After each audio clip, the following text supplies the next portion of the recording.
Bonjour et bienvenue dans ce nouvel épisode de Oui mais dans le livre. Aujourd'hui nous allons parler de...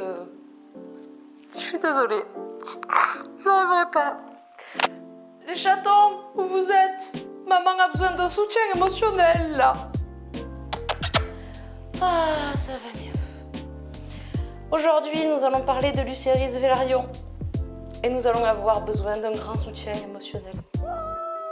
Oui Archie, c'est très triste.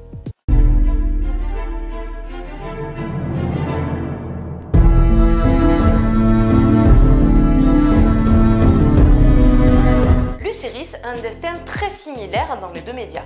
Toutefois, dans la série, il y a quelques petits changements qui vont venir épicer un petit peu l'histoire. Au niveau du physique, les deux versions sont très semblables. Cheveux bruns, bien portants, de forte constitution. Il y a simplement ses yeux qui sont censés être marrons dans le livre alors qu'ils sont plutôt noisettes claires, voire même verts dans la série. Mais bon, il y a beaucoup d'autres personnages à qui ça arrive, ce changement de couleur d'yeux, donc on va pas trop se plaindre. Oui, parce que si vous zoomez un petit peu sur mes yeux, voilà, bah ça, c'est du marron, genre du bon marron quoi, marronasse bien foncé. Par contre ça là, je suis désolée, mais pas du marron ça, hein. C'est une noisette vert, des yeux clairs quoi. Pas des yeux marrons. Mais les acteurs, ils sont tellement choupis là, qui jouent Lucerys, tu leur donnerais le bon Dieu sans confession.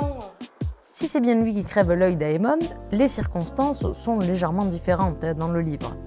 Ils sont à la marque pour les funérailles de Laenor, qui s'est fait assassiner, et non pas de Laena, qui est morte en couche plus tôt. Je vous conseille de revisionner le Oui mais dans le livre sur le sujet pour plus de détails concernant cette dernière. Un autre petit changement, c'est le jeune Joffrey, le petit frère de Lucerys, âgé de 3 ans, qui surprend Aemon près de Vhagar et non pas les jumelles Baela et Rhaena. Ces deux-là ne sont d'ailleurs pas du tout présentes pendant l'altercation. Il y a aussi d'autres petites choses minimes qui changent, mais ça mérite sa propre vidéo, et notre adorable petit Lucerys n'en est de toute façon pas un protagoniste direct. On a aussi la succession de Corlys Velaryon qui arrive beaucoup plus tôt dans le récit et qui ne se passe pas tout à fait de la même manière. Corlys tombe malade et ce sont ses neveux, Vaemond à leur tête, qui réclament sa succession en arguant que Lucerys est un bâtard et ne devrait donc pas hériter des titres de son grand-père.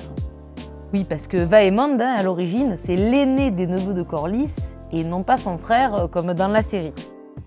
Ça ne l'empêche pas de connaître un sort similaire, à savoir décapité par Daemon. Notons que tout cela ne se passe pas à Port-Réal et que Rhaenyra donnera le cadavre de Vaemond à manger à sa dragonne. Histoire de bien faire passer le message suivant aux neveux du serpent de mer et à la femme du défunt, faites pas chier.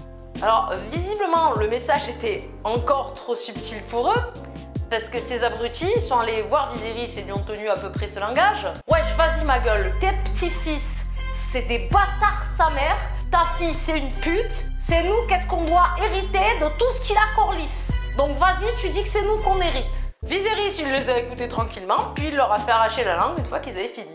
Ah ben, chose promise, chose due. Hein. C'est un homme d'honneur ce Viserys. Oui, parce qu'il l'avait bien dit après l'incident qui a coûté l'œil de Aemond, quiconque insinuerait que ses petits-enfants sont des bâtards aurait la langue arrachée. Ah ben là, il y a toute la famille qui y passe. Hein. C'est certainement ce que vous attendez le plus, et ce qui change le plus aussi. Les derniers instants de notre infortuné Lucerys. Oh! Quand Lucerys arrive à Accalmie, les choses se passent grosso modo identiquement dans la série et dans le livre Fire and Blood. Cependant, dans le bouquin, après le départ du prince, Marys Baratheon, une des filles de Boros, a attisé la colère de Aemon, qu'il avait préalablement rejeté au profit d'une de ses sœurs, en lui disant qu'il n'avait pas les coronesses de régler son compte à Lucerys. Comme vous pouvez vous en douter, Aemon bouillonne de rage et demande à pouvoir partir. Boros lui fait alors subtilement comprendre que tant qu'il ne tue pas Lucerys chez lui, il se fiche de ce qui peut arriver. Ni une ni deux, Aemon rattrape Lucerys et le combat est vraiment de courte durée. Arrax est 5 fois plus petit que Vhagar et se fait décapiter par cette dernière. Sa tête sera plus tard rejetée sur le rivage, avec, selon les dires du bouffon champignon, le corps de Lucerys. Bon, après, on a plusieurs rumeurs qu'on nous décrit, comme le fait que Vhagar aurait arraché Lucerys du dos de son dragon et l'aurait mangé en premier. Certaines disent que Lucerys aurait survécu à sa chute et serait devenu un pauvre pêcheur amnésique. Et une autre qui dit que Aemond aurait offert les yeux de Lucerys à Marys Baratheon pour lui montrer que si, il a bien une bonne paire de cornes. La différence qui saute vraiment aux yeux, c'est que dans le livre, c'est rien de plus qu'un meurtre, alors que dans la série, c'est un accident. Parce que Aemond n'a pas vraiment l'intention de tuer Lucerys, il veut lui faire peur. Sauf que Arrax, qui est un dragon beaucoup plus petit et qui est potentiellement la proie de Vhagar, lui il se rend pas compte que c'est un jeu, donc il se défend. Et Vhagar, là elle va arrêter de jouer, elle s'est dit bah ce petit il a une casse tes écailles, je vais le croquer, avec le cavalier. Et on voit bien qu'Aemond essaie de la retenir, elle lui dit non Vhagar, non, obéis-moi, non. Et que quand il regarde le corps d'Arrax qui tombe, il fait j'ai peut-être fait une connerie là, non? Mais il y a aussi d'autres petits détails intéressants. Si on voit bien les filles de Lord Boros dans la série, il n'y en a aucune qui parle et la scène avec Marys qui encourage le meurtre de Lucerys n'est pas présente. On note aussi que Lord Boros a l'air plus, allez, on va dire protecteur envers Lucerys. Il a l'air vraiment ferme quand il dit qu'il ne veut pas de sang sous son toit et en tout cas, il ne sous-entend nullement qu'Aemond peut faire ce qu'il veut une fois dehors. Au niveau de la mort à proprement parler de Lucerys, on voit aussi, et si je vous le mets au ralenti c'est flagrant, qu'il se fait avaler par Vhagar, hein, il est complètement dans sa bouche. Donc je pense que la survie, c'est mort, et que on ne reverra même pas son corps dans la série. Encore un autre petit changement, mais dans le livre, on nous dit que Vhagar est seulement 5 fois plus grosse que Arrax. C'est moi ou dans la série, elle est beaucoup plus grosse que ça. À vue de nez, Arrax doit faire grand max 9-10 mètres de la tête à la queue. Vhagar, par contre, elle fait au minimum une centaine de mètres. S'ils ont voulu reprendre les mêmes échelles que dans le livre, moi je pense que c'est un peu foiré quand même, parce que Vhagar, elle est beaucoup plus grande que 5 fois la taille d'Arrax. Maintenant, je voudrais vous parler de la dimension psychologique du personnage, qui est quasiment absente de Fire and Blood, comme beaucoup d'autres personnages, parce que n'oublions pas que ça reste tout de même une chronique historique, et qu'on n'a pas le temps pour les sentiments dans les chroniques historiques, généralement.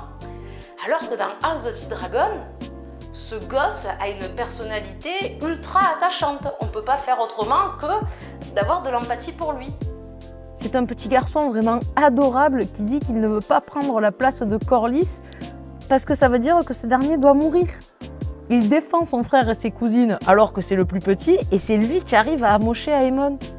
Ensuite, en tant qu'adolescent, on sent vraiment que c'est quelqu'un qui a beaucoup d'insécurité et beaucoup de failles, mais malgré tout, qui essaie de faire bonne figure et qui se comporte du mieux qu'il peut, qui essaie de rendre sa mère fière, même s'il est persuadé qu'il n'est pas assez talentueux et pas aussi parfait que cette mère qu'il admire.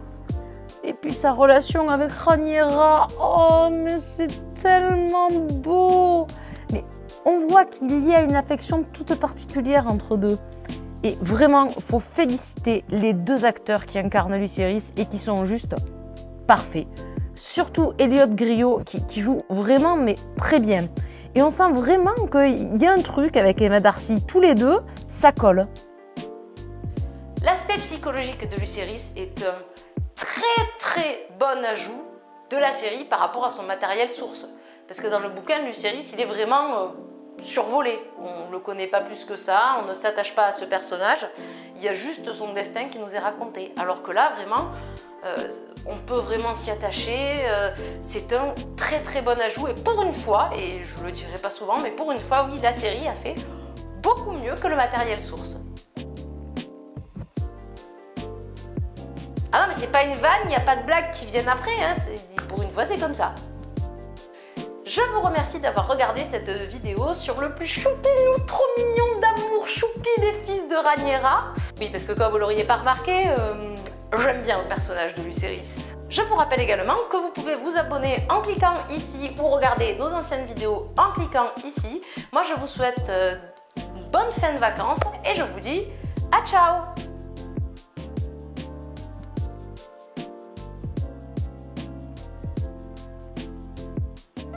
On va avoir besoin d'un petit soutien de petit chat. Oh, t'es mon amour. T'es un très bon acteur, je t'aime.